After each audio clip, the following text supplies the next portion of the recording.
എല്ലാവർക്കും നമസ്കാരം. My way by Kalyani. അത് പ്രത്യേകിച്ച് പറയേണ്ട കാര്യമില്ല, എല്ലാവർക്കും കല്യാണി അറിയാം. അപ്പൊ കുറച്ചാൾ മുന്നേ കല്യാണി ഒന്ന് ഏറിപ്പോയിരുന്നു. എന്തിനായിരുന്നു?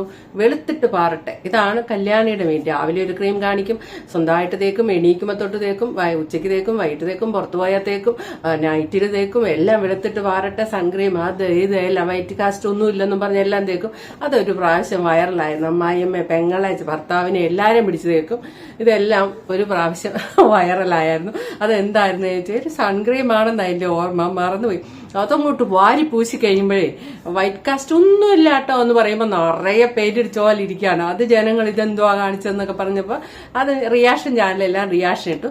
കുറച്ച് പേർക്കൊക്കെ പുള്ളിക്കാരത്തി നല്ല അന്തസ്സായിട്ട് അങ്ങ് സ്ട്രൈക്ക് കൊടുത്തു. പുള്ളിക്കാരത്തി ആ വീഡിയോ എടുത്തിട്ട് സ്ട്രൈക്ക് വിട്ടു. അതങ്ങനത്തെ ഒരു രീതി. അത് കഴിഞ്ഞ് അതിലും വലിയ കോമഡി എല്ലാവരും കൂടെ റിയാക്ട് ചെയ്തപ്പോൾ കല്യാണി ഒരു സൈക്കോ ആയി മാറി. നിപ്പില്ല ഇത്രയും കാലം മേടിച്ച ഞാൻ ഉപയോഗിക്കുന്ന ഇതെല്ലാം എന്ന് പറഞ്ഞ് കാണിക്കാൻ വേണ്ടി അത് മൊത്തം കൊണ്ടിട്ട് മുഖത്ത് അതെല്ലാം വാരി പൂശിയിട്ട് ഒരു വീഡിയോ ചെയ്തു. അപ്പൊ അതിനെതിരെ ആൾക്കാർ റിയാക്ഷനും കമന്റ് ബോക്സ് അപ്പൊ അത് മുക്കി വീഡിയോ. പിന്നെ നോർമൽ ആയിട്ടൊക്കെ വന്നു. പിന്നെ കുറെ കഴിഞ്ഞ് വീണ്ടും പുള്ളിക്കാരത്തി ഇതൊക്കെ തന്നെ പ്രൊമോഷൻ ചെയ്തു. ജാസ്മിൻ ജാഫറും കല്യാണിയൊക്കെ ഈ പ്രൊമോഷനിലൂടെ തന്നെയാണ് പൈസ ഉണ്ടാക്കുന്നത്. അവരുണ്ടാക്കിക്കോട്ടെ, അത് അവർക്ക് കമ്പനി കൊടുത്തിട്ടല്ലേ. പക്ഷേങ്കിൽ ചില നല്ല സാധനങ്ങളൊക്കെ ഉണ്ടെന്ന് ഇവര് മൂലം പറഞ്ഞ് നമ്മൾ അറിയുന്നതും അതും വളരെ നല്ല കാര്യമാണ്. പക്ഷേങ്കിൽ ഞാൻ പറയുന്ന ഒരു കാര്യം എന്ന് വെച്ചാൽ ഈ തള്ളമാരുടെ കാര്യമൊന്നുമല്ല. ഈ കണ്ണാടിയെ സ്നേഹിക്കുന്ന ഒരു പ്രായമില്ലേ, 10, 18, 16 വയസ്സൊക്കെ തൊട്ട് കണ്ണാടിയെ സ്നേഹിക്കുക. അതിന്റെ അർത്ഥം നമ്മൾ തന്നെ അങ്ങ് സ്നേഹിക്കുന്ന ഒരു സമയം. എത്ര നേരം കണ്ണാടി നോക്കിയാലും നമുക്ക് മതിയാവില്ല, തിരിഞ്ഞും മറിഞ്ഞും എല്ലാം നോക്കി. അതാണ് ഈ കണ്ണാടിയെ സ്നേഹിക്കുക. ടീനേജ് പ്രായം. ആ പ്രായത്തില് ഇച്ചിരി ഒരു നിറമൊക്കെ കുറഞ്ഞിരുന്ന അയ്യോ എന്നും പറഞ്ഞ് നടക്കുന്ന ഒരു, അതിനൊക്കെ വളരെയധികം പ്രാധാന്യം കൊടുക്കുന്ന ഒരു സമയം.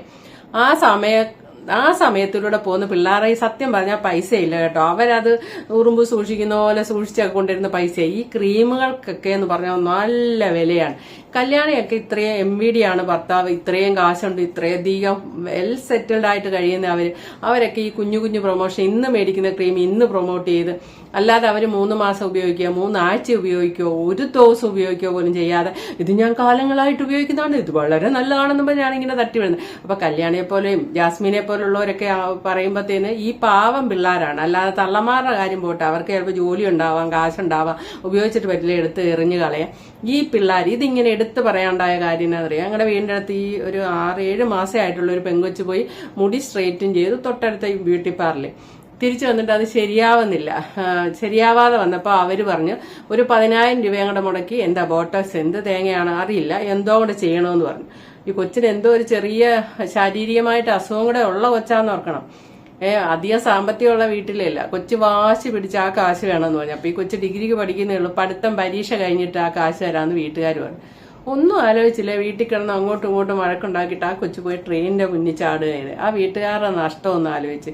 ഈ ബ്യൂട്ടി പാർലറുകാരാണെങ്കിലും ഇങ്ങനെയുള്ള കുറെ സ്കിൻ ക്ലിനിക്കും എല്ലാം നമ്മുടെ സമൂഹത്തിലുണ്ട്. എല്ലാം വൻ തട്ടിപ്പാണ്. എല്ലാവർക്കും വലിയ വിദ്യാഭ്യാസം ഇത് സംബന്ധിച്ചുള്ള സ്കിൻ സ്പെഷ്യലിസ്റ്റ് ഒന്നും അല്ല, ആ കോഴ്സ് ഒന്നും പഠിച്ചില്ല. ചുമ്മാ MBS കഴിഞ്ഞവർ വരെ ഇപ്പൊ ഇതൊക്കെ തുടങ്ങുന്നുണ്ട്.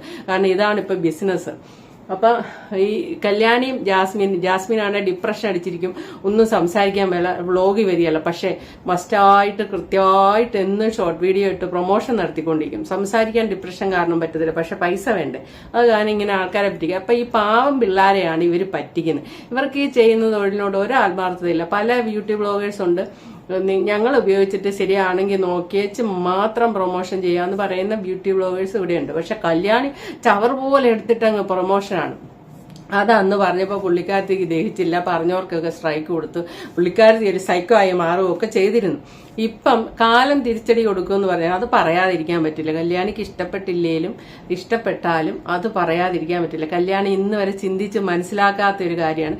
ഇപ്പൊ കല്യാണിക്കൊരു പണി കിട്ടി. വെളുത്തിട്ട് പാറട്ടെ എന്ന് പറഞ്ഞുള്ള വെളുക്കാനുള്ള ക്രീമെല്ലാം കൂടെ കൊടുത്തു കല്യാണിയുടെ കഴുത്തേലൊരു പാട് വന്ന് കല്യാണി ട്രിവാൻഡ്രത്ത് പോയി ഒരു ക്ലിനിക്കിൽ പോയി ഒരു ഡോക്ടറെ കണ്ടു. അവര് വ്യാജ ഡോക്ടറാണ്, അവർക്ക് ഇതൊന്നും ചികിത്സിക്കാനുള്ള ഇതില്ല. അവര് MBS BDS എന്താ അങ്ങനെയൊക്കെ ഉള്ളൂ.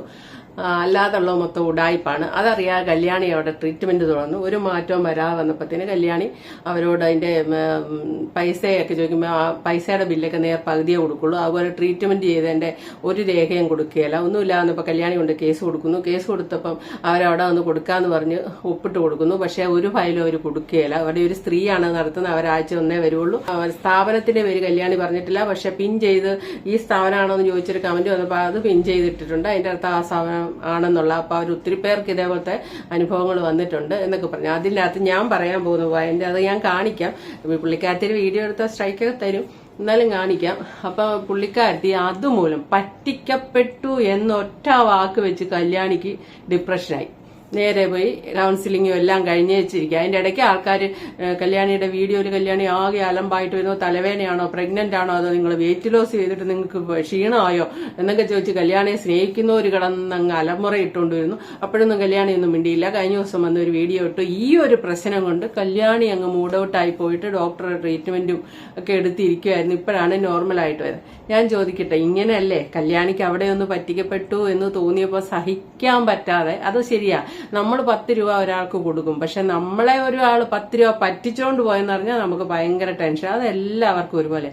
അത്തരത്തിലൊരു പറ്റിയത് തന്നെയാണ് ഈ പ്രൊമോഷൻ വീഡിയോ ചെയ്യുന്നതിലൂടെ ജാസ്മിൻ ആണേലും കല്യാണി ആണേലും ഒക്കെ ചെയ്യുന്ന അങ്ങനെ തന്നെ. ഇവരൊക്കെ ഇത്രയും ഫാമിലി വ്ളോഗേഴ്സ് ഇത്രയും ആൾക്കാർ കാണുകയും ഇഷ്ടപ്പെടുകയും ചെയ്യുന്നവര്, ചുമ്മാ കുഞ്ഞു ചാനലല്ലല്ലോ. അപ്പൊ ഇവരുടെ വായിന്ന് വീഴുന്ന ഒരു വാക്കിന് നല്ല വിലയുണ്ട്. ഇവരത് തിരിച്ചറിയുന്നില്ലെന്ന് ഞാൻ ഓർക്കുന്നത്. ജാസ്മിന്റെ കാര്യമാണേലും അങ്ങനെ. പക്ഷെ ഇവര് അന്നത്തെ ഇവർക്ക് ഫ്ലാറ്റ് ജീവിക്കണമല്ലോ, വൻ ചെലവുകൾ, ജാസ്മിന് ഭയങ്കര ചെലവ്, ടൂറ് പോക്ക്, ഇതിനെല്ലാം വേണ്ടി പൈസ ഉണ്ടാക്കാൻ ചെയ്യുന്നു. കഴിഞ്ഞ ദിവസം സെസ് റാക്കറ്റിന്റെ ഇതില് ദുബായിലോട്ട് പെൺപിള്ളാരെ വിടുന്നതിന് അവിടെ വിടുന്നതിന് പരസ്യം ചെയ്ത രഞ്ജിനി ഹരിദാസ് ഒക്കെ ആണേലും ശ്രുതി ആണേലും തെറ്റുകാരാന്നാ ഞങ്ങൾ പറഞ്ഞത്. കാരണം ഇവര് പരസ്യം ചെയ്തു അവിടെ അറിയാതെ. ഇവരുടെ വായിന്ന് വീണത് വിശ്വസിച്ചാണല്ലോ അവര് ദുബായിക്ക് പറഞ്ഞത്. പോയ പിള്ളേർ അവിടെ പോയി പീഡനത്തിനാകുമല്ലേ. അതേപോലെ തന്നെ ഈ വെളുത്തിട്ട് പാറുന്നുള്ള ക്രീം ഇതുപോലെ ഇവര് ചെയ്യുമ്പം ഇത് തേച്ചിട്ട് കിഡ്നിയും കരളും പോകുന്ന പോട്ടെ, അതിലുപരി സ്കിന്നേ കേടാവും. 10-14 വയസ്സുള്ള പിള്ളേരല്ല 16 വയസ്സുള്ള പിള്ളേരുടെ സ്കിന്നെന്ന് പറഞ്ഞാൽ എന്ത് നല്ല രീതി അതാണ് നശിപ്പിച്ചു കൊടുക്കുന്നത്. അപ്പൊ സമൂഹത്തിലോട്ടൊരു ഉപദ്രവം തന്നെ ചെയ്യുന്നുണ്ട്. ആ ഒരു തിരിച്ചറിവ് വേണം. ഇപ്പൊ കല്യാണിക്ക് കിട്ടി, ഇപ്പൊ കല്യാണിക്ക് അത് സഹിക്കാൻ പറ്റുന്നില്ല. ഇതിനെയാണ് കർമ്മ ഈസ് ബൂമറാൻ എന്നൊക്കെ പറയുന്നത്. ശരിക്കും തിരിച്ചറിവ് ഉണ്ടാകാൻ വേണ്ടി ദൈവം തന്ന ഒരു അവസരമായിട്ട് കരുതിയാൽ മതി. അല്ലാതെ സൈക്കോ ആയിട്ടോ പ്രതികാരം ചെയ്തിട്ടോ ഒന്നും കാര്യമില്ല. ഇതൊരു തിരിച്ചറിവാണ്. ഇങ്ങനെ ചെയ്യരുത്. ഇങ്ങനെ അവനോൻ ഉപയോഗിച്ച് ഒരു 3 ആഴ്ചയിലും കല്യാണി ഉപയോഗിച്ചിട്ട് നല്ലതാണെന്ന് തോന്നുന്ന ക്രീം മാത്രം ആൾക്കാർക്ക് വേണ്ടി നിർദ്ദേശിക്കുക. അതാണ് നല്ലത്. അപ്പൊ കല്യാണി പറയുന്നത് കേൾക്കുക. തന്നെ സ്കൂൾ അവധിയാണ്, പക്ഷെ സീച്ചറിന് ജോലിക്ക് പോകണം. അതുകൊണ്ട് രാവിലെ എഴുന്നേറ്റ് കേട്ടോ. ഇപ്പം ഞാൻ നന്നായിട്ട് കിടന്ന് ഉറങ്ങുന്നുണ്ട്. അങ്ങനെ രാവിലെ മുടിയൊക്കെ കെട്ടി പല്ലൊക്കെ തേച്ച് മുഖമൊക്കെ കഴുകി അടുക്കളയിലോട്ട് കയറി കേട്ടോ. നമുക്ക് എളുപ്പപ്പണിക്കൊന്ന് പുട്ടുണ്ടാക്കാമെന്ന് വിചാരിച്ചേ. അങ്ങനെ ഞാൻ പുട്ടെല്ലാം വെള്ളത്തിൽ കുതിർക്കാൻ വേണ്ടിയിട്ടു. ഒരുപാട് പേര് ചേച്ചിക്ക് എന്താ പറ്റിയെന്ന് ചോദിക്കുന്നുണ്ട്. അപ്പൊ ഞാനിതെല്ലാം കഴിഞ്ഞ ഒരു പരിധിയിൽ നമുക്ക് സംസാരിക്കാമെന്ന് വിചാരിച്ചു. പക്ഷേ വിത്ത് എവിഡൻസ് ആയിട്ട് ഞാൻ വലിയൊരു ലോങ് വീഡിയോ ആയിട്ട് ഇടാം കേട്ടോ. എന്താ ചുരുക്കി പറഞ്ഞു കഴിഞ്ഞാൽ, നമ്മളെ ഒരു സ്ഥാപനം ഭയങ്കരമായിട്ട് പറ്റിച്ചു. അതായത് എൻ്റെ മുഖത്ത് ഒരു പാട് വന്നപ്പോൾ നമ്മൾ സ്വന്തമായിട്ട് ചികിത്സിക്കേണ്ട ഡെർമറ്റോളജിസ്റ്റിനെ കാണിക്കാമെന്ന് വിചാരിച്ചിട്ട് നമ്മൾ ട്രിവാൻഡ്രത്ത് കുറവങ്കോണത്തുള്ള ഒരു സ്ഥാപനത്തിൽ പോയി. അവിടെ ചെന്ന് കഴിഞ്ഞപ്പോൾ അതിൻ്റെ മെയിൻ ഡോക്ടർ ഒരു ലേഡിയാണ്. അവർ 3 മാസം കൂടുമ്പോഴേക്കേ ആ ഒരു ക്ലിനിക്കിൽ വരുള്ളൂ. അവിടെ ഇരിക്കുന്ന 2 ഡോക്ടേഴ്സ് നമ്മൾ വല്ലാണ്ടങ്ങ് വിശ്വസിക്കും. നമ്മളിങ്ങനെ മനസ്സിലൊന്നും വിചാരിക്കുന്നില്ലല്ലോ. പക്ഷേ ഇവർ BDSഉം MBBSഉം പഠിച്ച് പിന്നെ 3 മാസത്തെ 6 മാസത്തേക്ക് ഓരോ കോഴ്സ് ഉണ്ടല്ലോ, ഡെർമറ്റോളജിയുടെയും കോസ്മെറ്റോളജിയുടെ ഒക്കെ, അത് പഠിച്ചിട്ടാണ് അവിടെ ഇരിക്കുന്നതെന്നൊക്കെ നമ്മൾ വളരെ വൈകിയാണ് അറിഞ്ഞത്. ഇതെല്ലാം തിരക്കി അറിഞ്ഞു കഴിഞ്ഞപ്പോൾ നമ്മൾ നമ്മുടെ ബില്ല് ചോദിച്ചു കേട്ടോ. അപ്പം നമ്മുടെ ബില്ല് അവർ ഭയങ്കര കള്ളത്തരമായിട്ടാണ് തന്നത്. അതായത് നമ്മൾ കൊടുത്തതിൻ്റെ പകുതി പൈസയുടെ ബില്ല് മാത്രമേ അവർ തരുന്നുള്ളൂ. ഇതൊക്കെ അപ്പം നമ്മുടെ ഫയൽ ചോദിച്ചു, അത് തരില്ല, ബില്ല് തരില്ല. അങ്ങനെ നമ്മൾ പോലീസിൽ കേസ് കൊടുത്തു. അങ്ങനെ അവരവിടെ വന്ന് ഒപ്പിട്ട് കൊടുത്തു. എന്നിട്ടും എനിക്ക് ഇതുവരെ അവർ പ്രോപ്പറായിട്ടുള്ള ബില്ല് എനിക്ക് തരുന്നില്ല. അപ്പോൾ ബില്ല് അവിടെ നിൽക്കട്ടെ, എൻ്റെ ഫയലിൻ്റെ ട്രീറ്റ്മെൻറ്റ്, ഇതുവരെ എടുത്ത ട്രീറ്റ്മെൻറ്റിൻ്റെ ആ ഒരു ഫയൽ തരാൻ പറഞ്ഞു. അത് കോപ്പി എടുത്തിട്ടായാലും അവർ നമുക്ക് തന്നാൽ മതി. പക്ഷെ അതും തരില്ല. അവരെങ്ങനെയൊക്കെ കാണിച്ചാലും അതൊന്നും അവർ നമുക്ക് ഇതുവരെ തന്നിട്ടില്ല കേട്ടോ. അതിൻ്റെ ഒരു ടെൻഷനും, എനിക്കിങ്ങനെ ഒരാൾ ഇതുപോലെ ഇങ്ങനെ ചീറ്റ് ചെയ്യും എന്നുള്ളത് എൻ്റെ മനസ്സ് അംഗീകരിക്കാത്ത എൻ്റെ വിഷമവും സങ്കടങ്ങളും ഒക്കെ ആയിരുന്നു കേട്ടോ എനിക്ക് ഇത്രയും നാളും. പക്ഷെ ഇപ്പം നമ്മൾ ഹീലിംഗ് സെക്ഷനിലൊക്കെ എടുത്തു. അപ്പോൾ ഡോക്ടർ തന്നെ എന്നോട് ചോദിച്ചു, എന്തിനാ ഇങ്ങനെ എല്ലാവരെയും വിശ്വസിക്കുന്നതെന്ന്. അങ്ങനെ ഞാനിപ്പോൾ ഓക്കെ ആയി വരുന്നുണ്ട് കേട്ടോ. അപ്പോൾ ഇതിൻ്റെ ഫുൾ ഡീറ്റെയിൽസ് ആയിട്ട് ഞാനൊരു വീഡിയോ മൊത്തത്തിൽ നിങ്ങൾക്ക് ചെയ്യുന്നതായിരിക്കും. കല്യാണിയുടെ വീഡിയോ ഞാനിപ്പോ ഇവിടെ എടുത്തിട്ടിട്ടുണ്ട്. കല്യാണിക്ക് ഇത് സ്ട്രൈക്ക് തരുന്നതിന്റെ ഉദ്ദേശം എന്താണെന്ന് നിങ്ങൾക്കറിയാം. സ്ട്രൈക്ക് തരുമ്പോൾ ആ വീഡിയോ ഇപ്പൊ ഞാൻ ചെയ്ത വീഡിയോക്ക് സ്ട്രൈക്ക് തന്ന എന്റെ ഈ വീഡിയോ അങ്ങ് ഡിലീറ്റ് ആയിപ്പോഴും. അപ്പൊ ഇത് ജനങ്ങളിലേക്ക് അധികം പേരെത്തില്ല. ഇതിന്റെ ഒരു കാര്യം എന്താണെന്ന് വെച്ചാൽ കല്യാണിയെ വിമർശിക്കുകയല്ലേ ചെയ്യുന്നത്. റിയാക്ഷൻ എന്ന് പറയുമ്പോഴത്തേന് പുള്ളിക്കാരത്ത് ചെയ്തതിലെ തെറ്റും ശരിയൊക്കെ നമ്മൾ ഇരുന്ന് സംസാരിക്കും. അപ്പൊ ഇത് ജനങ്ങൾ കേൾക്കില്ല. അപ്പൊ ജനങ്ങൾക്ക് പുള്ളിക്കാരത്തിയോട് ദേഷ്യം തോന്നുമോ എന്നുള്ള വിചാരത്തിൽ ആ വീഡിയോ കളയാൻ വേണ്ടിയുള്ള സ്ട്രൈക്ക് തരമാണ് ചെയ്തത്. അതിന്റെ അർത്ഥം എന്താണെന്ന് വെച്ചാൽ ഇത്രയും കുഞ്ഞു കാര്യം പോലും പുള്ളിക്കാരത്തേക്ക് സഹിക്കാൻ പറ്റുന്നില്ല. അതുകൊണ്ടാണല്ലോ ഹോസ്പിറ്റലിൽ പോയിട്ട് ഡോക്ടർ ചോദിച്ചെന്ന് പറയുന്നത് കേട്ടോ, നിങ്ങൾ എന്തിനാ എല്ലാവരെയും കയറി ഇങ്ങനെ വിശ്വസിച്ചത് എന്ന് ചോദിച്ചത്. അതുപോലെ തന്നെ അവര് ബില്ല് തന്നില്ല, കേസായി. പുള്ളിക്കാരത്തിയുടെ ഭർത്താവാണ് MBD ഒക്കെ അല്ലേ. MBD ഒക്കെ ആകുമ്പോൾ ഗവൺമെന്റ് ജോലിയിൽ ഉയർന്ന തസ്തികയിലുള്ള ആൾക്കാരാണ്. അവരൊക്കെ നിരൂപിച്ചാൽ ഈ ഹോസ്പിറ്റലിലേക്ക് പൂട്ടാൻ പറ്റും. പല രീതിക്ക് രാഷ്ട്രീയമൊക്കെ തിരുത്തിയിട്ട് വ്യാജനാണെങ്കിലേ പൂട്ടാൻ പറ്റും. അപ്പൊ എന്നിട്ട് പോലും പുള്ളിക്കാരത്തിക്ക് മാനസികമായിട്ട് പ്രശ്നമുണ്ടായിട്ട് ഡോക്ടറെ കാണേണ്ട അവസ്ഥ വന്നു. അങ്ങനത്തെ ഒരു മനസ്സിന് ഉടമയാണ് കല്യാണി. അപ്പൊ കല്യാണി ആ മനസ്സോടെ, ഞാൻ പറയുന്ന ആ മനസ്സോടെ ആരെയും വിമർശിക്കുന്നവരുടെ വായടപ്പിക്കാൻ നോക്കാതെ കുറച്ചുകൂടെ മാതൃകയായിട്ട് മുന്നോട്ട് പോവുക.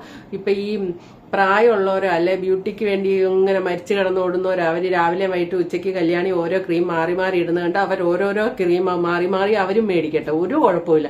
കാരണം അവർ അധ്വാനിച്ച് കാശുണ്ടാക്കുന്നതായിരിക്കും. കാണുന്നതിലൊക്കെ ചെന്ന് മേടിക്കണമെന്ന് അവർക്ക് താല്പര്യം തോന്നുന്നതായിരിക്കും. അവര് മേടിക്കട്ടെ. ഇതിൻ്റെയൊക്കെ കുഞ്ഞു പിള്ളേരുണ്ട്, അവരവരുടെ അച്ഛനും അമ്മയൊക്കെ കൊടുക്കുന്ന കൊച്ചു കാശ് സൂക്ഷിച്ചു വെച്ചിട്ട് ഓരോന്നായിട്ട് സൂക്ഷിച്ചു വെച്ചിട്ടായിരിക്കും ആ ക്രീം മേടിച്ച് തേക്കുന്നത്. അത് ഈ പറഞ്ഞ ഒരു എഫക്റ്റും കിട്ടാതെ നേരെ ഓപ്പോസിറ്റ്. ഞാൻ ഈ അടുത്ത് ഒരു ഡോക്ടർ എന്ന് പറയുന്നത് കേട്ടെ, സൺക്രീം ഞാൻ എന്റെ 40 വയസ്സാണ് എന്റെ 20 വയസ്സിനെക്കാട്ടും നല്ലതായിട്ട് എനിക്ക് തോന്നുന്നത്. അതിന്റെ കാര്യം എന്താ വെച്ചാൽ ഞാൻ സൺക്രീം ഒന്നും പണ്ട് ഉപയോഗിക്കില്ലായിരുന്നു, പക്ഷെ ഞാൻ ഇപ്പൊ അത് ഉപയോഗിക്കുന്നുണ്ട്. അതിന്റെ മാറ്റമുണ്ട് എനിക്ക്. അപ്പൊ പിന്നെയാണ് ഇപ്പൊ എല്ലാവരും നിങ്ങൾ എവിടെ തിരിഞ്ഞു നോക്കിയാലും സൺക്രീം മാത്രമേ ഇങ്ങനെ പ്രൊമോഷൻ നടത്തിക്കൊണ്ടേയിരിക്കുന്നുണ്ട്. ജനം മൊത്തം സൺക്രീം ഉപയോഗിക്കണം, പണ്ട് അങ്ങനെ ഇല്ലായിരുന്നതാണ്. നമ്മുടെ കാരണന്മാരും ഒരു സൺക്രീമും ഒന്നും ഉപയോഗിക്കണം. ഞാൻ ഈ കഴിഞ്ഞ വേനക്ക് വെളിയിൽ ഇറങ്ങുന്നുണ്ടായിരുന്നു, അടുപ്പിച്ച് കുറച്ച് ദിവസം വെളിയിൽ ഇറങ്ങേണ്ടി വന്നു. സൺക്രീം ഉപയോഗിച്ചു. ആ സൺക്രീം ഉപയോഗിച്ചുകൊണ്ട് മാത്രം മുഖം കറുത്തു പോയായിരുന്നു. ഞാൻ അത് വാച്ച് ചെയ്ത് കണ്ടുപിടിച്ച സൺക്രീം ഉപയോഗിക്കാതെ പിന്നെ നടന്നപ്പം ഒരാഴ്ച കൊണ്ട് തന്നെ പോയി. ഞാൻ ഇതിന്റെ ഇടയ്ക്ക് ബന്ധുക്കാരുടെ വീട്ടിൽ പോയപ്പം, അയ്യോ നിനക്കിത് എന്ത് പറ്റിയടി, എന്താ ഇങ്ങനെ കറുത്തു പോയെന്ന് ചോദിച്ചു. അതിന് മുന്നേ എനിക്ക് മനസ്സിലായായിരുന്നു ഇതിങ്ങനെ ഈ ക്രീം തേക്കുന്നതുകൊണ്ടാണ്. ഞാൻ വേറെ ഒന്നും തേച്ചില്ല, സൺക്രീം മാത്രമേ തേച്ചുള്ളൂ. അതുകൊണ്ട് കറക്കുന്നുണ്ടെന്ന്. അപ്പൊ മറ്റൊരാളോട് ചോദിച്ചപ്പോ എനിക്ക് മനസ്സിലായി ഈ സൺക്രീമാണ്. ഇവരൊക്കെ പറയുന്നത് കേട്ടോ, നമ്മൾ ഈ സൂര്യപ്രകാശം ഏറ്റാ നമ്മുടെ അവിടെ പോകും, സ്കിന്നിന്റെ ബാരിയർ പോവുക, തേങ്ങ പോവും, മാങ്ങ പോകും പറഞ്ഞ് ഇതെല്ലാം വാരി തേച്ച് വെറുതെയാണ്. ഇതൊക്കെ എന്തോ ആ കമ്പനിക്കാരോട് പൈസ മേടിച്ചിട്ട് ഇവരെല്ലാം ഇങ്ങനെ വാതോരാതി എന്ന് പറഞ്ഞത്. അതുപോലെ തന്നെ ഇപ്പൊ ഓരോ ട്രിക്കുകൾ കാണാം. ഏതെങ്കിലും ഒരു സെലിബ്രിറ്റി വന്നിട്ട് എന്തെങ്കിലും ഒരു ഇന്റർവ്യൂ കൊടുക്കുക. ആ ഇന്റർവ്യൂവിന്റെ അകത്ത് അവരുപയോഗിക്കുന്നത് എന്താ, ഈയിടെ ടൊവിനോ പറഞ്ഞില്ലേ സ്നെയിലിന്റെ എന്തോ ഒരു, അങ്ങനെ ഓരോരുത്തരും നമിതയുടെ പണ്ടത്തെ നമിതയുടെ ഫോട്ടോ, നമിത പ്രമോദല്ല നമിത ബൈജുവിന്റെ ഫോട്ടോ പണ്ടത്തെ കാണിക്കും, ഇപ്പോഴത്തെ കാണിക്കും. സൺക്രീം അതാണിത്. അല്ലെ ഏതേലും ആരേലും ഉപയോഗിച്ച് ഇവര് ആ സൺക്രീമാന്ന് പറഞ്ഞാൽ അതിന്റെ പുറകെ പോക്കുക. അതെല്ലാം കള്ളത്തരത്തിലുള്ള പ്രൊമോഷനായിട്ടാണ് എനിക്ക് തോന്നിയിരിക്കുന്നത്.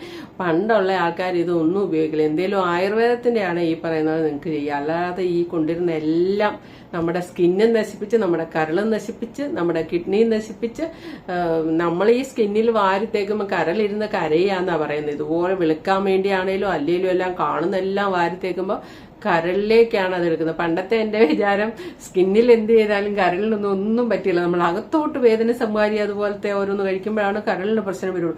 സ്കിന്നിന്റെ ഒന്നും കരളിന് വരില്ല എന്നായിരുന്നു. ഇന്നാളാ വെളുത്തിട്ട് പാറട്ടെന്ന് പറഞ്ഞ് ജാസ്മിൻ ചെയ്ത കേസിൽ ഒരാള് 2-3 പേര് ഹോസ്പിറ്റലിൽ അഡ്മിറ്റ് ആയപ്പോഴാണ് കിഡ്നിയെ ബാധിക്കും സ്കിന്നിൽ തേക്കുന്നുള്ള വിചാരം. അതുപോലെ ഡൈ ചെയ്യുന്നതാണെങ്കിലും നമ്മുടെ 15 മിനിറ്റ് കഴിഞ്ഞ് നമ്മുടെ ബ്ലഡ് പരിശോധിച്ച് അറിയാൻ പറ്റുമെന്നാണ് പറയുന്നത്. ഈ അമോണിയായി അതെല്ലാം വാരി തേച്ചുള്ള ഡൈ തേക്കുന്നതിനെയൊക്കെ പറ്റി പറയുന്നത്. അപ്പോൾ okay, thank you for watching. അടുത്ത വീഡിയോ കാണാം.